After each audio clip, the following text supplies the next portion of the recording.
How fast can a child learn a musical instrument compared to an adult? How fast can they learn a second or third language? They learn fast, right? Because why? How many people you hear a song and it'll take you back to when you were a child? Raise your hand. How many people it's not a song, but maybe it's a fragrance or a food that will take you back decades? Because information combined with emotion became a long-term memory, right? Because we're not logical, we're what? We don't do things logically all the time. We do things what? Emotionally, right? Because we're not logical, we're biological. Everyone wants to write this down. All learning is state dependent. That the emotional state that you feel when you're learning something gets anchored to the learning. Does that make sense? By the way, what was the state that you felt back in school? Bored, and the other half of the class is like confused, right? Now, on a scale of 0 to 10, what's boredom? 0. Anything times 0 becomes what? 0, and that's why a lot of people don't remember what they learned. It's the emotional state. Does that make sense? We said that children are the fastest learners, right?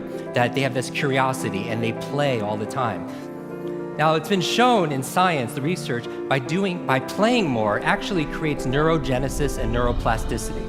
Like Einstein didn't have a bigger brain than anyone here, but in certain areas of his brain, he had highly connectedness. He did these thought experiments where he would put himself in these brainwave states, specifically theta state. That's the state that you're in when you shower.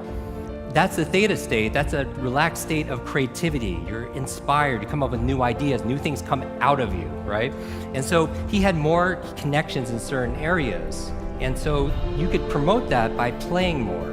We live in an age where it's not your muscle power, it's more your mind power. The faster you can learn, certainly the faster you can earn, but not just financially, in all the areas of your life. I remember recently, I got to introduce 2 of my modern day superheroes. It was Stan Lee.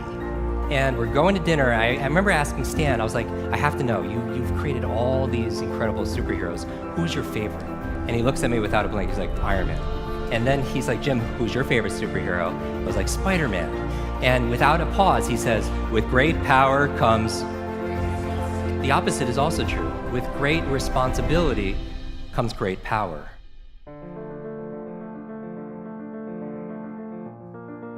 When you take responsibility for something, you have great power to what?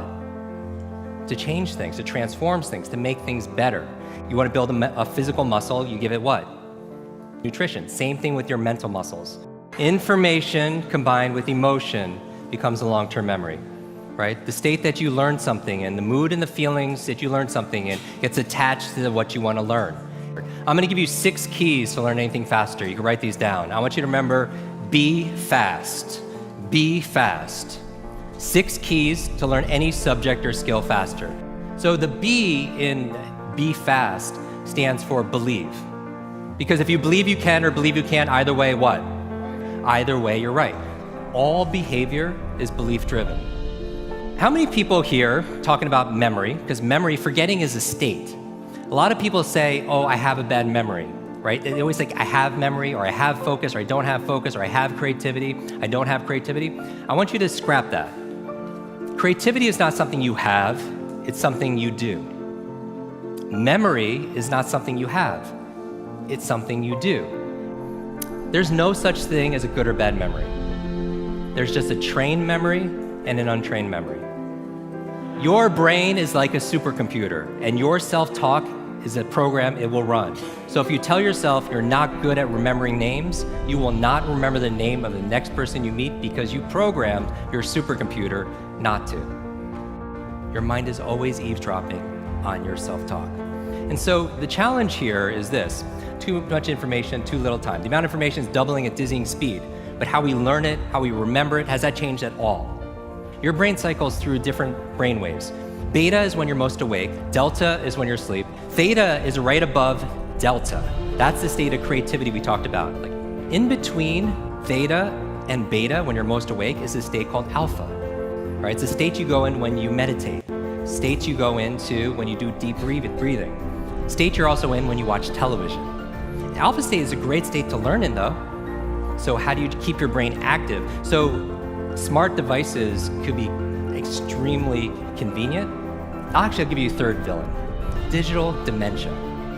This is the idea that we're outsourcing our brains to our smart devices. We're so reliant on our smartphones that our smartphones are making us stupid.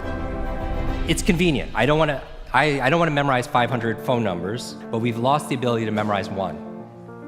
There is no learning without remembering. So B is believe. Believe you can, believe you can. Now the E, I'm gonna go through these really fast, is exercise. Exercise. And what I mean by this is I mean physical exercise. Because your brain, the primary function of your brain is to control your movement. As your body moves, your brain grooves. If you want to learn any subject or skill faster, the F is to forget. Forget. A lot of people don't learn faster because they feel like they know it already, right? So you want to forget about anything else than what you're learning here, temporarily. The A in fast stands for active.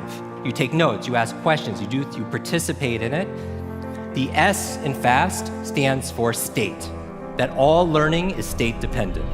All learning is state dependent. I never want to learn in a bored state, right? Most people, like when they read, they're in a bored state. People wonder why they don't remember what they read. So control your state. Finally, the T in FAST and B FAST stands for teach. You learn with the intention of teaching it to somebody else. If you had to teach this to somebody when you got back home, your team, your family, your friends, would you learn it differently, right? So you learn with the intention of teaching to somebody else. Because when you teach something, you get to learn it twice. Let me close with this. When I got home, there was a package waiting for me. I opened up. I don't know if you could put the slide on, please. I opened it up and there's this photograph. There's a photograph of me and the entire cast of X-Men. And even better than Halle Berry and Jennifer Lawrence and everything that's on there was the note from the chairman. It said this: Jim, thank you so much for sharing your superpowers with all of us. I know you've been looking for your superhero school since you were a kid. Here's your class photo. So my question for you is this: if you could go back to that child inside of you, that younger self, and right now tell them something that they need to hear, what would that be? And if you were to go in the future, 1 year, 2 years, 5 years, 10 years ahead in the future, I believe you have wisdom inside of you. I believe you have greatness inside of you. If you were to project 10 years ahead of time and look back on this day right now, what does your current self need to hear from your future self? I have a quote that I get quoted on more than anything else. It talks about an egg and stress, that your egg is like your life, that if an egg is broken by an outside force, life ends. But if it's broken by an inside force, life begins. And all great things begin on the inside. Thank you very much.